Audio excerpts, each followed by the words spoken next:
Hello. The theme for this practice is Halloween and some of the meanings and origins of where this idea of Halloween came from.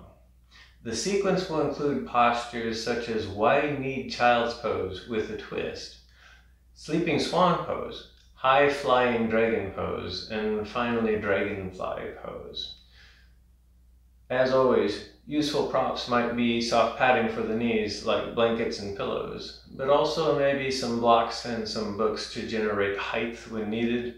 And also if you have a yoga bolster, that might come in handy at some point during some of the postures. But remember, if you can practice without any of the props, you can also do so as well. So maybe take a moment to cultivate an intention for this Halloween practice and maybe gather up some props and then we'll get started.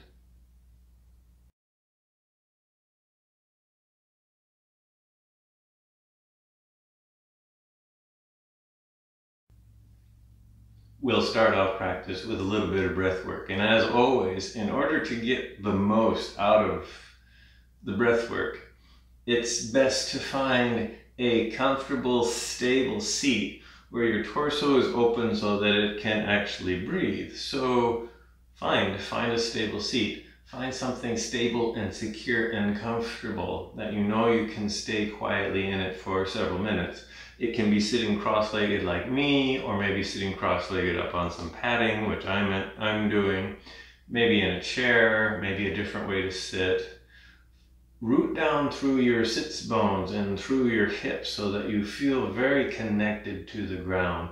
Grow your spine long and open up through the front of your torso. So maybe shrug your shoulders up towards your ears and then back and down and let them release, and slightly tuck your chin so that your airway is clear and you can cultivate a nice, happy, healthy, natural breath. Maybe release the tension in your face, like right in between your eyes and maybe your jaw and your tongue here. Your eyes can be open, they can be closed, they can draw downward to kind of reflect this idea of looking inward here. And we'll practice a breath that I call the letting go breath, where we just recite to ourselves the mantra, let go. So on your next inhale, really inhale and feel up and just recite to yourself the word let. And then as you release a nice long, maybe longer exhale, you recite the word go, so that in one big breath wave, you're slowly reciting to yourself, let go. Let go. And then just continue this breathing for as many cycles as you would like to. So already we've segued into a very advanced practice here, and that is the practice of letting go, because it turns out letting go is one of the hardest things to do in life. In fact, most of us spend our entire lifetimes clinging and hanging on to things that are no longer useful to us. And the idea, the concept in yoga is to begin to notice those things, notice those ideas, those belief systems that we've been clinging to that aren't doing anything for us anymore. They're not creating an optimal, happy life. And that's what yoga means by let go. Now, we don't have to do that today because that's a lifetime journey. What we can let go of are the daily things right now that are troubling to us, that are causing a little bit of suffering, a little bit of unease. Give yourself permission to let go of those things, those temporary things, whatever they might be, to welcome yourself into the true moment, into practice. So that's the point, that's the meaning behind the inhale let and exhale go. Incidentally, if you're still practicing this breathing process, see if you can lengthen your exhale a little bit longer. So the go part, right? The inhale is a nice full let. And the exhale is a nice, long, easeful go. Let go here. So this video is being recorded at around the time of Halloween. So in the northern hemisphere, that's the middle of autumn, the middle of fall. And indeed, nature, being one of the greatest yoga teachers of all, is showing us just exactly how to let go. If you're in an area where there's lots of trees and the trees are going dormant for winter, the leaves are no longer green, they've stopped producing chlorophyll, photosynthesis has ceased, and the trees are going dormant. That means their leaves are no longer useful to them. And so what do they do with their leaves? They let them go, and we see this as a spectacular display of changing colors, and then finally the leaves falling off. So this is a yoga lesson right before our eyes at this time of year, at around a little bit after the fall equinox, and then before it gets into deep winter time. It's this time of letting go and then allowing oneself to be still, kind of like a yin practice here. So just a couple more breaths of this let go cycle here. Let go.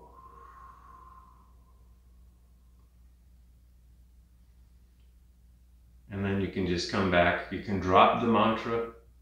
Come back to a normal, natural breath. If your eyes were closed, you can open your eyes up. Maybe a little bit of a warm-up pose before we get into the first long-held yin posture. So we'll try gate pose. We'll start kneeling on our knees. Now, if that creates a lot of painful knee pressure, then place a blanket underneath your knees. So you have a blanket handy. Maybe place it underneath both knees as you start to kneel here. So gate pose is actually a lateral bend, but you start kneeling, knees about hip width apart, and then you extend the right leg out to the right. Place the right foot on the ground so that it feels grounded and stable. So that might be different positions for different people. Maybe some people, they like to actually have the toes pointed up and have the heel ground. Me, I like to have the whole foot sticking on the ground here. And then inhale and sweep your arms up overhead. Exhale, laterally bend over the extended leg. So the right arm can come down and just rest on that leg. The left arm reaches up and over. What we're trying to do is to lengthen the left side and feel that stretch. You can also feel the compression going on the right side. You can stay here if you want to. You can look up towards the ceiling. Maybe one more breath here. Maybe go a little bit deeper if you can. And then bring yourself all the way up. Come back to kneeling. Take your time if you need to. Find a nice stable kneeling position, and then it's the other side. So extend the other leg, the left leg, out to the side. Go up tall through your torso here. Feel nice and stable first. Reach your arms up overhead, and then exhale and laterally bend over the left leg just as far as you go. Now remember, don't worry about how far you go. Maybe you just go a little bit ways and you kind of feel stuck. Well, that's wonderful. That's right where you need to be here. And then stay for a couple of breaths here. Again, gaze can go up towards the ceiling if you wish. And then bring your hands all the way back up. Bring your hands down. And then from here, we'll come into our first long-held yin posture. This is called wide-kneed child's pose with a lateral bend, which can be optional here. So it might be useful to have some padding under your knees and your ankles. You'll start in wide-kneed child's pose. And for that, I'm kind of sideways on my mat, so I know that I have some pad. My mat is padding underneath my knees. But if you need more padding, grab extra blankets for underneath your knees or your ankles. And then you'll sit back on your heels like this. Or maybe you have to sit up on a block, or maybe a bolster or a pillow, so that you're up high enough so that there's not strain in the knees or the ankles. Bring your knees out wide as far as they go. So this is the wide-kneed or wide-legged child's pose part here. And then lower your torso forward, about halfway. So your arms are extended, they're rooted into the floor. I've got some padding going on here, and you'll see why in a moment here. Because I'm going to end up twisting my torso and opening up my shoulders here. So for one side of this posture, root through your right hand, sweep your left arm up and overhead, and then bring it back down. We're going to weave that left arm between the right arm and the right knee. And I'm twisting my upper torso, so I'm trying to get my left shoulder down onto the ground. So I lower my shoulder, get it onto the ground, and that's why I have the blanket here. So I have something nice and soft to lay my shoulder on here, and maybe even my head. So my left arm sticks out here. And then this is the posture. This is where we'll stay for a few minutes, probably around 3 minutes. Now give yourself permission to come out of a posture before the 3 minutes is up here. This hand can either stay here, or you can wrap this arm around the back side of your shoulder, back side of your torso, just to increase the intensity of the posture here. So this is wide-legged child's pose, or wide knee child's pose with a twist. You can stay with this. There are some variations to do. So if the twist and the shoulder opener is too intense, you can just skip the twist. Now we have the other side of it to do, so we'll be doing this twice, but you can just do regular wide-legged child's pose here. You can put extra padding underneath here. You can put a bolster underneath here. Maybe you really want the twist, but you don't want the hip opener here. In which case you can do a version where you're in a table pose, where the shoulder twist is much more intense, but the hip opener is not. And for that, you come to table. And then, again, you'll bring left hand, weave it in between here, and now your knees are hip width apart, your hips over your knees. And you come into the twist this way here. This is not so intense on the hips, but probably much more intense on the shoulders and on the arms and in the twist here. So that's an option that you can try. Otherwise, I'll come back to wide-legged child's pose. With the twist, we have about 1 more minute if you've been staying in this pose the whole time here. So 1 more minute on the side. And I'll run through the 3 principles of Yin. The first principle is called find your edge. We have diverse and unique bodies, so each one of us has a unique and diverse edge. And our edge changes from day to day, from year to year, from hour to hour. So all we're trying to do is try to find our edge right now. In other words, we're trying to find what our body needs in the present moment. That's the stopping point, the place where we start to feel pressure here. We might have to make a modification. We might have to use props. We might have to take away props to find that edge. Second principle is called stillness, and that means we cultivate this attitude of staying. This requires patience. This requires fortitude. This requires committing to being still. And we can make little adjustments. That's fine. We can come out of a posture if we're in serious pain. We can go deeper into a posture if we're not feeling anything. So there's lots of little exceptions to the stillness rule. But as long as we aren't in pain and we're feeling something, the discipline of practice is committing to that stillness. And the final principle is time. So we stay for a long period of time to get into the yin tissues, which is the connective tissues of the body, the more stiff tissues.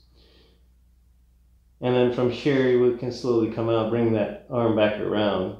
Use that arm to press yourself up. Release the left arm up towards the ceiling, and then release the left arm back down up towards the ground. You might have discovered that during that time, your hips and your knees and your legs are now really, really achy. So during the counter pose time, take some time to maybe extend the legs out, because we have the other side of that posture to do. And if your knees and your hips, your ankles are probably saying, yeah, I don't know if I can survive another side of that, then maybe you have to do the table version, or maybe skip the other side. But maybe you want to get the twist on the other side here. So take some time to work out the kinks, and then we'll go ahead and get started with the other side here. So come back to either table or wide knee child's pose.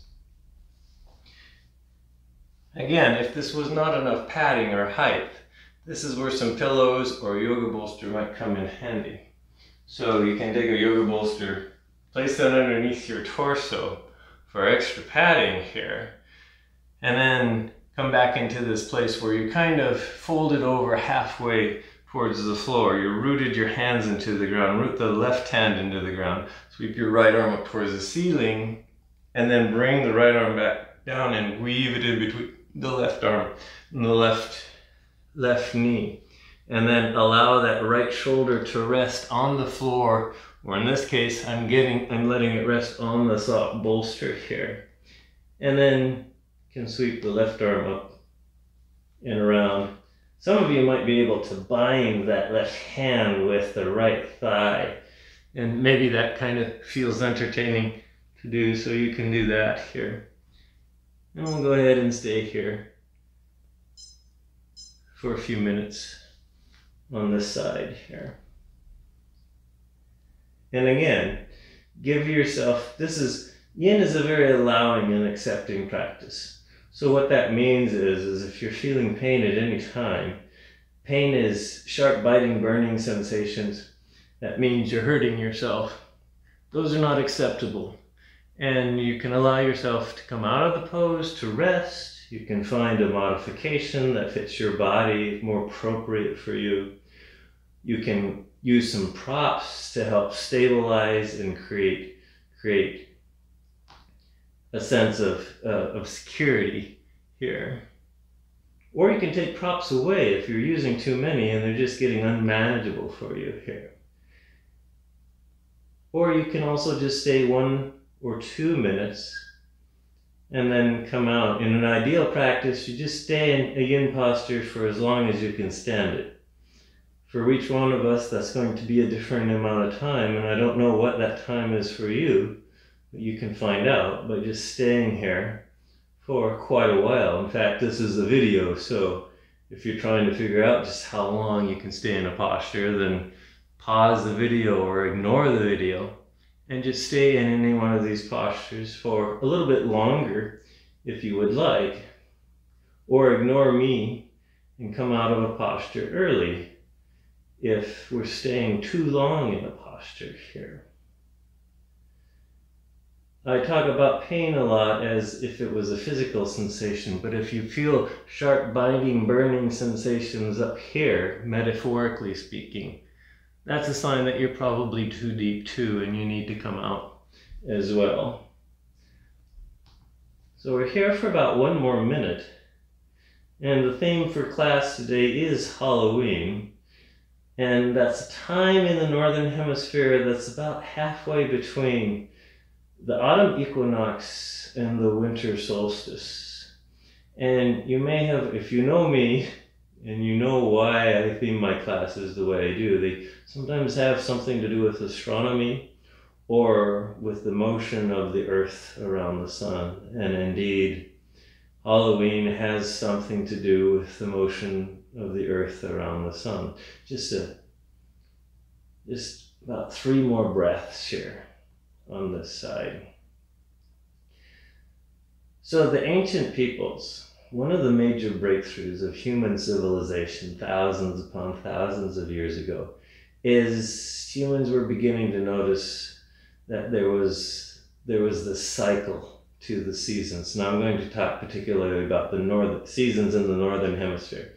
The seasons in the Southern Hemisphere are reversed. So while this is the fall-autumn season, in the Southern Hemisphere, this time of year is actually spring, late spring, beginning of summer.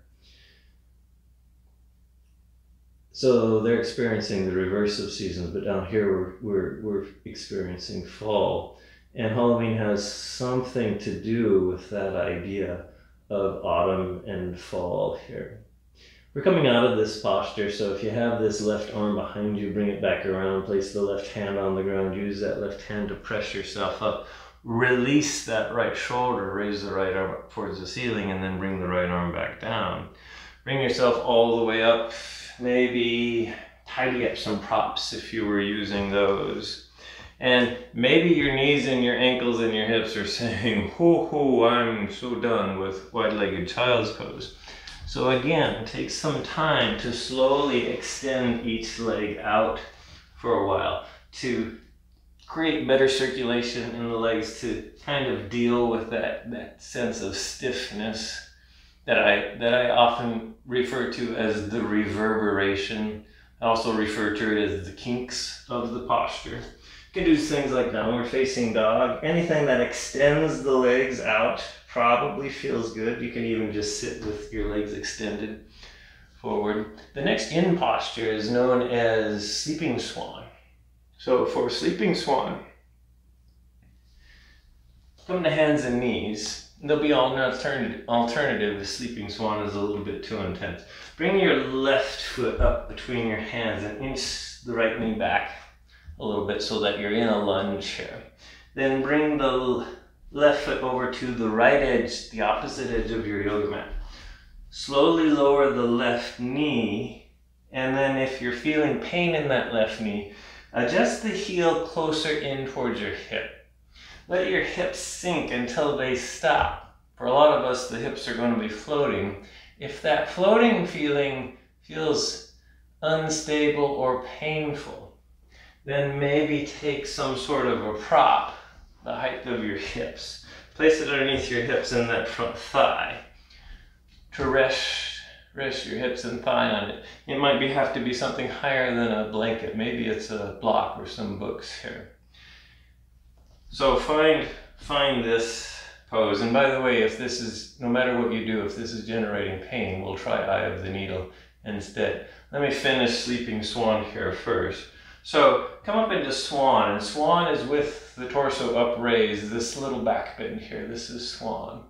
And then slowly, paying attention to how you're feeling, lower yourself down until you're feeling enough, whatever enough is. You might have to stay up on straight arms. You maybe get down onto forearms. Maybe you make it all the way down onto the floor. Maybe you put a comfy pillow or blanket or bolster underneath your torso to be comfy here. And then this is, if you're nice and settled here and you're feeling a lot of nice pressure, you stay here. This is where you stay. But if this is too painful, then a more useful alternative. So let go of the idea of doing that version of sleeping swan. Do this version of sleeping swan. Make your way onto your back, bend both knees. Put the left ankle on the right thigh, left knee out wide. Right foot's on the ground. Lying comfortably on the ground. Maybe this is feeling great, so you stay here.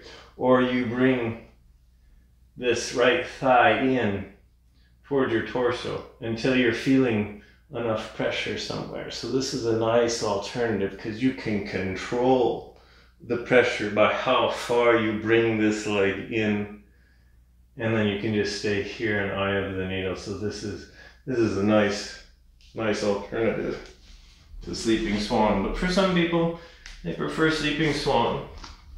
So if you're preferring sleeping swan, you can just stay here. We'll stay here for a couple more minutes in this posture here. Come back to your breath, come back to your intentions, come back to your focus on what you're feeling, because that's what this practice is about. It's about internal sensations, both physical but also mental and emotional sensations. So you're keeping track of all of that. And if you have any attention left over, then you can maybe listen to my stories here. So the ancient peoples realized that the seasons were taking place on a cycle of a year, and they could use this information to survive. So without any sense of a calendar. Just life was just so random. And what they were discovering is that they could actually keep track of these cycles. They could use the sky, they could use the sun and the stars and the moon, and to keep track of time, keep track of these seasons, to know when fall is going to come, and to know when winter is coming. Fall is a precursor to winter. So when fall arrives, everybody needs to get ready for the deep, quiet, cold darkness of winter. So fall definitely needed to be kept track of. They first divided the seasons in the year into 4 parts. The major parts that they used, the motion of the sun, which we know is the motion of the earth around the sun, the equinoxes and the solstices. So there's 2 equinoxes and 2 solstices. So the 4 major points that they used to mark this calendar to help them keep track of the seasons was the autumn equinox, the winter solstice, the spring equinox, the summer solstice, all of which of course are completely reversed down in the southern hemisphere. But again, for argument's sake, I'm talking just about the northern hemisphere. Because most of us came from ancient people in the northern hemisphere, so they were building the calendar around those seasons here. But they didn't just break it up into 4 parts. They broke it up into 8 parts. And these 8 parts are called cross-quarter days. So we're done with this slide of Sleeping Swan. If you're in the Sleeping Swan, the first thing to do is put your hands on the ground. Use your hands and your arms to raise your torso up slowly. Come back into Swan, this gentle back bend here. And then slowly bring your way the rest of the way out. Now you can try downward facing dog. You can tuck the back toe, lift the back knee, press through your hands and your arms, lift and release the bent leg, and come all the way back into downward facing dog. Oh, maybe that feels pretty good here. You can take your dog for a walk. You can maybe do some cats and cows here. Maybe you're not liking downward facing dog, so you can just skip it. You can come out of eye of the needle if you were doing that. And then take a moment. Give yourself a moment to just notice how you feel after you've finished a long yin posture. And then get yourself ready to do the other side. So we'll do the other side of Sleeping Swan here. You can come back into hands and knees, or if you like coming into Sleeping Swan from downward facing dog, you can do that too. It's going to be the right foot that's forward. So bring the right foot forward, inch the left knee back, and you can always put as much padding under that left knee as you need to.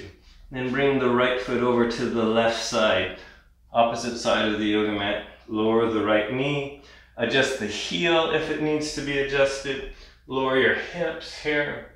And then swan for a moment, just this nice spinal opener here, this nice back bend.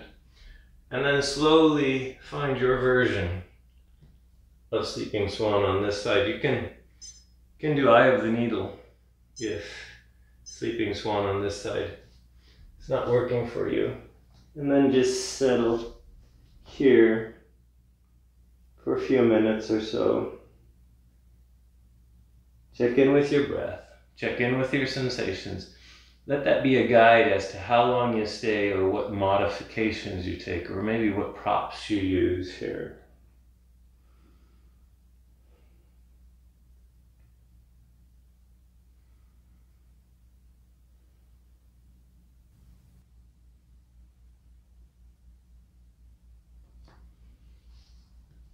So the ancient peoples, and when I say ancient peoples, I mean the truly ancient peoples, the people that lived before writing, before the great civilizations of the world arose. So we're talking 10,000 years ago.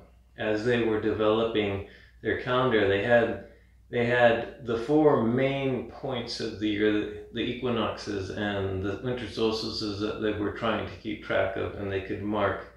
But also these 4 other points called cross-quarter days that were halfway in between the equinoxes and the solstice. So eight total points or periods of time that they were keeping track of. And back then, one way to keep track of these is to have traditions, rituals, and celebrations to mark each of these periods on the calendar. Certainly, we know of many, many traditions around the solstices and the equinoxes. The lesser known traditions are the ones that happen, and we do have them around the cross-quarter days. And the one that happens for that halfway point between the autumn equinox and the winter solstice is, of course, the one that in modern times has become to be known as Halloween here. And so it's astronomical and calendrical in nature. It's the marking of a cross-quarter point. Now, this placement among the seasons characterizes the mood of this particular cross-quarter day. By the way, we have about 3 to 5 more breaths here in Sleeping Swan, unless it's time for you to come out here. So in the northern hemisphere, this time between the autumn equinox and the winter solstice, the halfway point is the time of year where it's getting dark and cold very, very quickly. Things are dying. Things are going dormant, particularly the trees. Birds are migrating. Animals are hibernating. And if you're human, you notice all of this. This is very dramatic. It's a warning. It's a huge warning that winter is coming. This period of deep darkness, of deep coldness, of starvation, of lack of resources, a very, very, very, very challenging time. But maybe what's more pronounced about it is the dying off of life around us. So this time of year very much promotes this idea of reflecting on dying and death, that we're surrounded by it. It's a normal part of life. It's a normal part of how the cosmos works. And so we have dedicated this time to reflecting on death and our own mortality during this cross-quarter season. You can slowly come out of Sleeping Swan. Maybe you want to reflect on this posture anymore. So you can come up into Swan, and then from Swan you can either just come out however you would like. Maybe you can come out in downward facing dog. You can do some kind of motion. Oh, for these outside hip openers, I like windshield wipers myself. But you might have some other ritual or tradition that you would like to mark the transition between 2 yin postures. So honor those. And then the next yin posture will be, I'm going to suggest high flying dragon. So you can either start out in basic dragon, come into high flying dragon. I'll offer another alternative, which is basically an inversion of high flying dragon. So to come into dragon, come back to hands and knees, just like we did for Sleeping Swan. Bring the left foot forward. Inch the right knee back, so we're back into this low lunge. You can stay here. This is basic dragon. This can be your yin posture. And if you need extra padding under something, that knee or that ankle or that shin, please put some extra padding on there. Maybe you need blocks. This is where blocks or books might come in handy to stabilize the arms and the hands here. For high flying dragon, it's a little bit more challenging, is raise your torso up. Notice I have my hands resting on my front thigh here for stabilization here. This maybe gets more intense back in this back psoas and front thigh area of the right leg here. And there's a little bit of yang in this because it takes most of us a little bit of muscle engagement to balance here. But the emphasis is the sensations, the pressures running through the hip.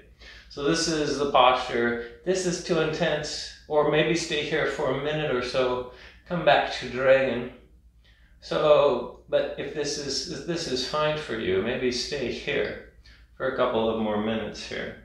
I'm going to offer an inverted form of this posture, which I call Inverted Dragon and Milky Way Pose. You'll need some height, like a book or some blocks for this if you try this. I'm going to grab, you can use a couple blocks. I'll just demonstrate with this one. Bend your knees, put your feet on the ground as you lay on your back here. And then root through your shoulders and your feet. Raise your hips up, place the block underneath your sacrum, the bony back part of your pelvic bone here. So a little bit above your glutes, but below your lumbar spine here, so that it feels solid here. And you can extend your right leg out long, bend your left knee and draw your left knee in towards your torso. Clasp your thigh behind your hands behind your thigh or in front of your shin of your left leg and just pull it in as far as you go here. So if you think about this, this is roughly an upside down version of high flying dragon here. So if you're liking this shape here, then you can do this instead here. This is a modified form of Milky Way pose. Notice you can change, if you have a yoga block, you can change the height of the yoga block. So you can go higher if you want something more extreme. You can go lower if you want something more gentle here. Otherwise, if you're in regular old high flying dragon, we have about a minute left here. Or do the real yoga and decide how you're feeling. And if you're feeling like it's time to come out, then go ahead and come out here. We'll have about maybe 8 more breaths here on this side of high flying dragon. So it was at this time of year that people begin to really reflect on the true nature of life, which means all life will end in death, as the cosmic cycle of death and rebirth happen. And we begin to remember, spend a lot of time remembering their loved ones who had passed on before, remembering their ancestors, and doing things to help remember, creating rituals and traditions. One of the great rituals and traditions that developed in the Celtic world, in Ireland and in Scotland, was the ritual of visiting one's ancestors, visiting the gravesite, the cemetery of one's loved ones, visiting them and remembering them, maybe leaving offerings of food as a sign, as a gesture of love and of remembrance. This is starting to sound familiar. And again, this is where modern holidays like Halloween gain their origin here. We're done with this side of Dragon Pose. So you can come back to basic dragon. You can slowly make your way out of your modified form of Milky Way pose. Once again, slowly bring yourself up and out. Maybe you want to extend that front leg just to get a nice stretch here for a moment. Maybe it's downward facing dog. Maybe it's some sort of twist or lateral bend if your torso is getting achy here. At some point you will make your way all the way out of this pose. Feel the reverberation, psych yourself up for the other side of dragon, and then when you're ready, come into the other side of dragon. So now it's the right foot forward, left knee back here. And again, put as much padding underneath that knee as you need here. And then stay in dragon if this is enough.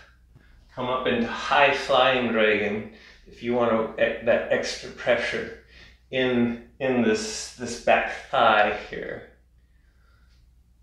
And maybe get a little bit of a back bend here too. Or come into the modified form of Milky Way pose with the right leg bent, the left leg straight here. And then we'll stay here for a few more minutes.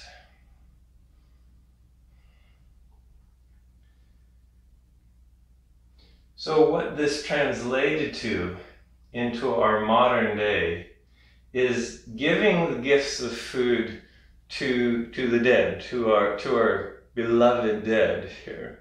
And somehow that got translated into a happy celebration where we have the children dress up as the dead, which often entails creepy characters like ghosts and skeletons and goblins and zombies and witches.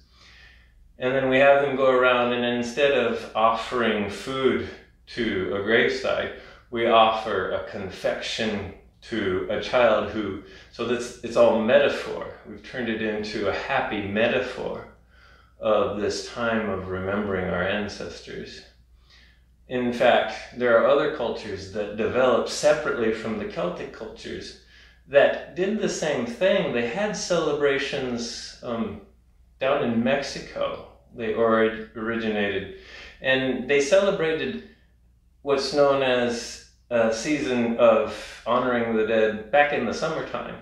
But when this was before the Europeans settled South America, North America, Mexico, when the Spanish came, they moved the tradition to one of their more religious times of All Saints Day.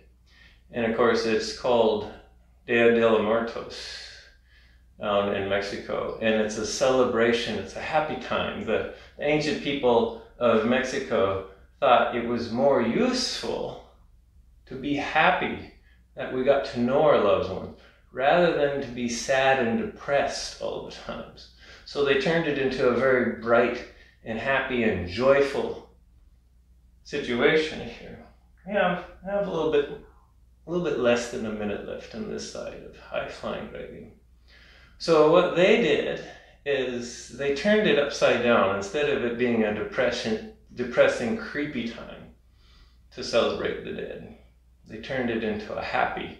They found this more useful, so they let go of the sadness, they let go of the depression, and they held on to the useful part, which was the joy and the happiness of knowing those people that had passed on. This all happened around this time of year, this time of Halloween, this time of All Saints Day, this time of Dia de los Muertos. This is this time of year where we go and start to introspect and reflect upon this idea that nothing lasts forever. This pose is not going to last forever. We're ready to come out. So slowly find your way out of this posture. Again, this is a slow moving practice, so take your time here. Kind of work your way out gradually if you need to. And I'll go ahead and kind of set up for the final long held yin posture, the final long intense posture. This is a Dragonfly Pose. And so I need a block for this posture. I need some height. You may or may not. So Dragonfly Pose in yin is a seated wide-legged forward fold. If you have a lot of stiffness in your low back or in the bottom backs of your legs, mainly for me it's the bottoms of my legs, then you might want to sit up on a little bit of height like I am doing. If you don't have any stiffness in the bottoms of your legs, you can probably do this without any props here. Start with your legs extended out and then take them out wide to either side as far as they go for you. So you're not trying to go as wide as I am going. Some of you will go wider, some of you won't be able to go as wide. You're going until they just simply stop for you. Wherever that stopping point is, that's how far you go. Now you might have to soften your knees to keep painful pressure out of the bottoms of the legs. You might even have to put a prop under there to keep the knee bent so it doesn't get painful here. Maybe it's both knees here. And you can stay here. If you're feeling a lot, you don't have to go anywhere. Just enjoy this hip opener, nice neutral spine. But for some of us, we can fold forward to generate more pressure. So I recommend hinging forward from the hip sockets, the pelvic bone first, until that stops. And then once you've done that, let the rest of your torso round any amount until it stops. A lot of us are going to end up hanging in midair like this. If this feels okay, then go ahead and just hang in midair. If it's not feeling okay, start generating props here. Maybe you tried to fold forward and you didn't go very far. Your head and neck is hanging and that's not feeling so great. So you take a long prop, like this bolster. Rest your head on the bolster so that your head and your neck are not in pain here.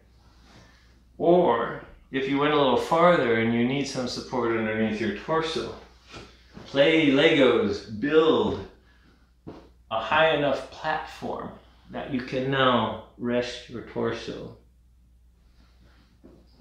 on some props. In other words, this is you're customizing this posture for you,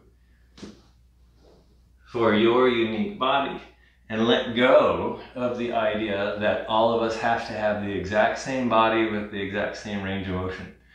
In reality, that doesn't happen at all. There is no such thing as idealized range of motion or an idealized body. That's a complete impossibility here. So that's one idea. That's one idea you can actually let go of rather easily. That we're all unique, we're all diverse. So we have about 1 more minute here on this side.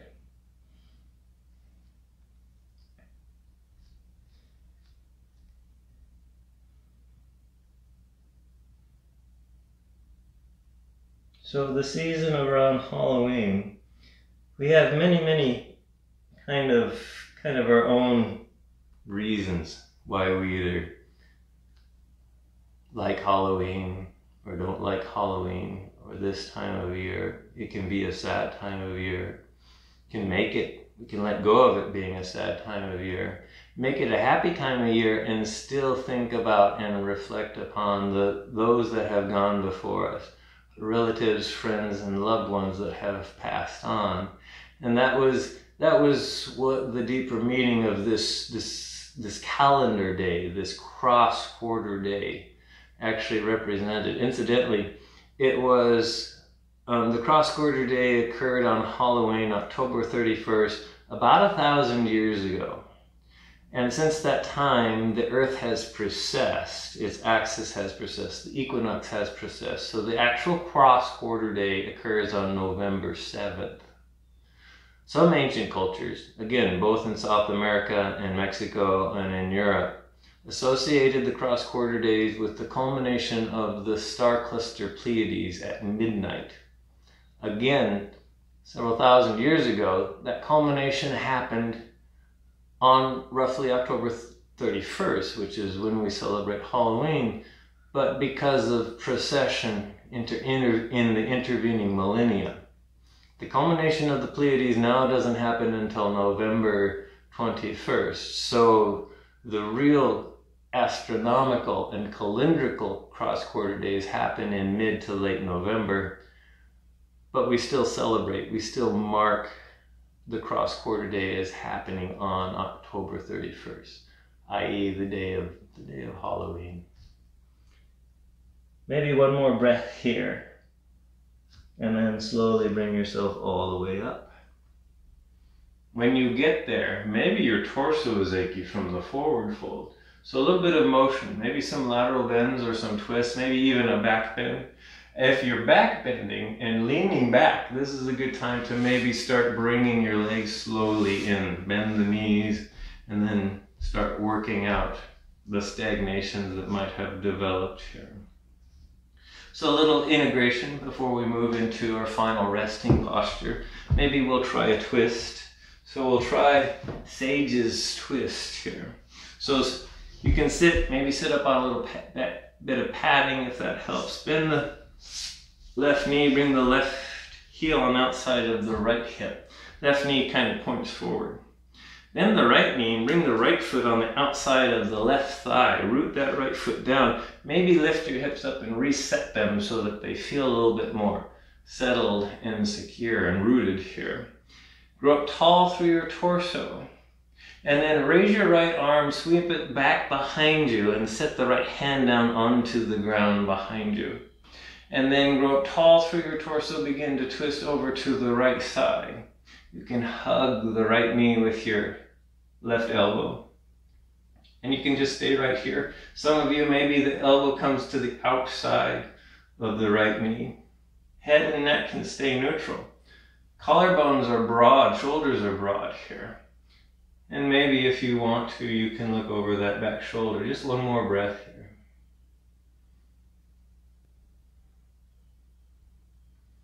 Maybe gently bring yourself back to center.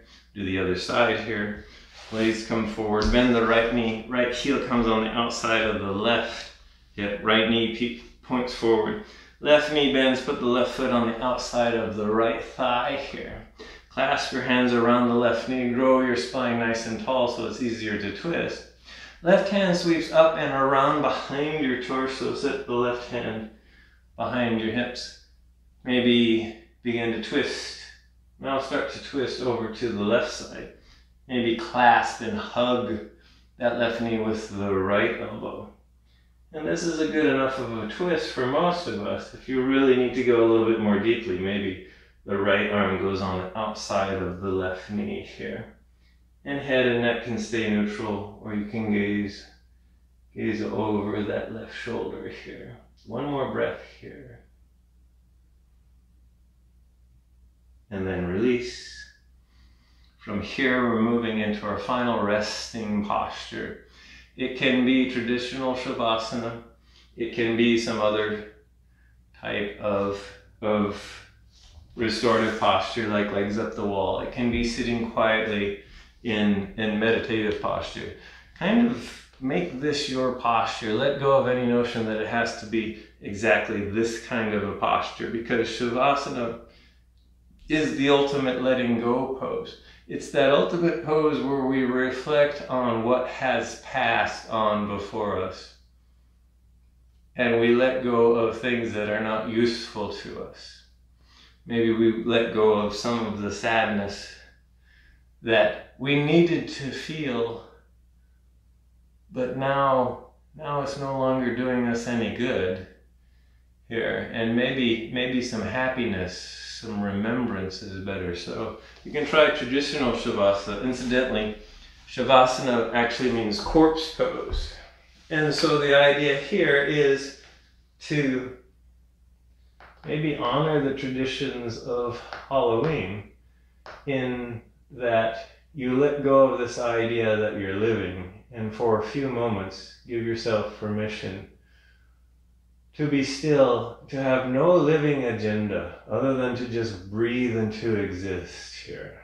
So that's the idea of letting go. Instead of doing something, instead of approaching a goal or being productive.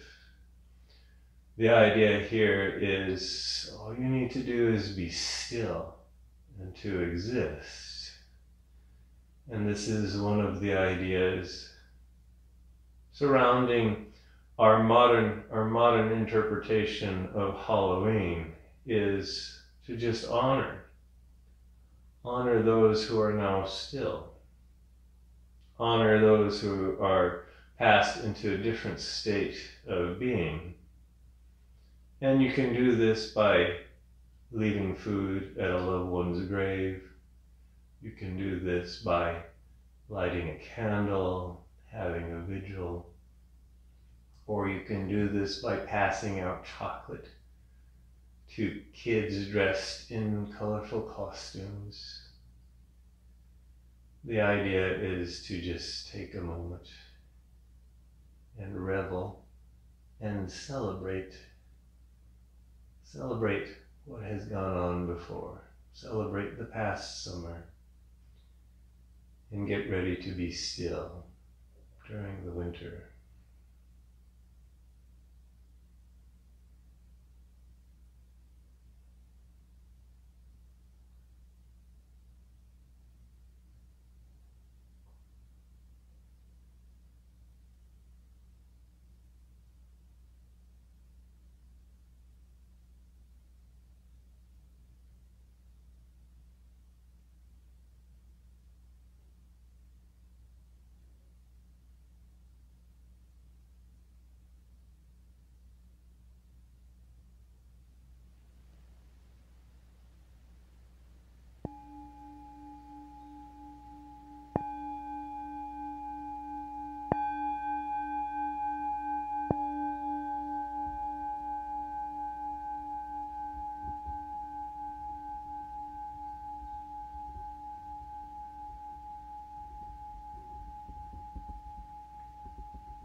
When you're feeling ready, begin to deepen your breath.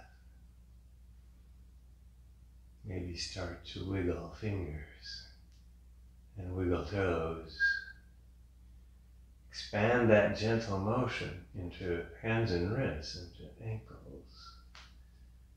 Begin to make little movements with your arms, with your legs. You can start to slowly rock your head from side to side. Start to bring yourself back from that deep sense of reflection. And when you're ready, you can bend your knees and slowly roll onto one side. When you get there, stay there for a few breaths to cultivate a deep sense of gratitude for your practice. But more importantly, a deep sense of gratitude for you, your embodiment, your manifestation in this universe. The universe is ecstatically joyful that you are here. And then when you feel ready, bring yourself up to a comfortable seated position. Take your time so that you can feel rooted, so that you can find your center, so that you can find your breath, and then bring your hands together at heart center. I'll end practice with an Om. You can either just listen to it, or maybe even join in.